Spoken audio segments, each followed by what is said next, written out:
Hi there, welcome back to my channel. In today's video, we're going to be looking at 7 words that often cause confusion because they look and sound similar but have different meanings.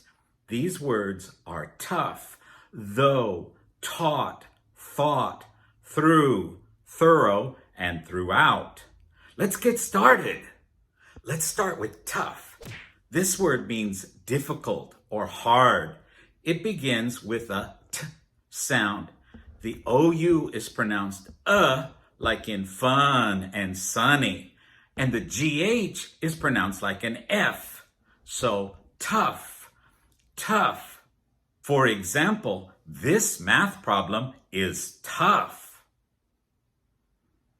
Next is though.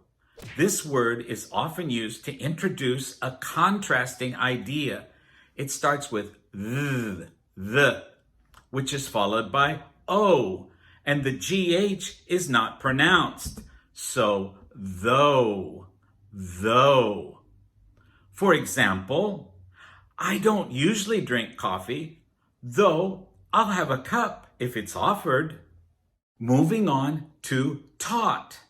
This is the past tense of the verb teach. It begins and ends with the sound t, and the middle sound is ah. The GH is silent.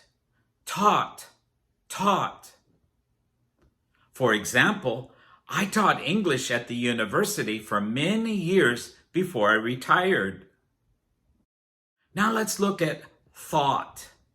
This is the past tense of think, and it's pronounced similarly to taught, but it begins with the sound. Thought, thought. For example, I thought the movie was really good. Now we have through.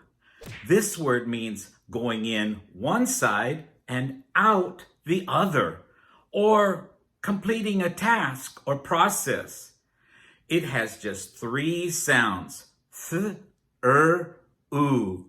The GH again is silent. Through, through. For example, the cars are going through the tunnel.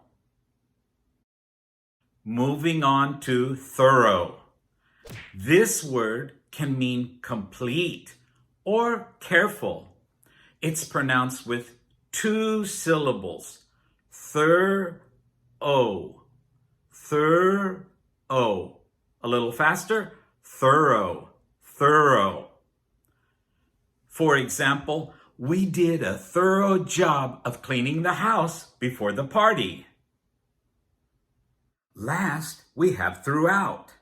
This means all the way through or during the entire time. So we have through like before, and then finish it with out. Throughout, throughout. For example, my neighbor has paintings throughout her house. And there you have it. The pronunciation differences between 7 common English words that sometimes can be tricky. I hope you found this video helpful, and if you did, please give it a thumbs up and consider subscribing to my channel for more pronunciation tips. Thanks for watching. See you soon.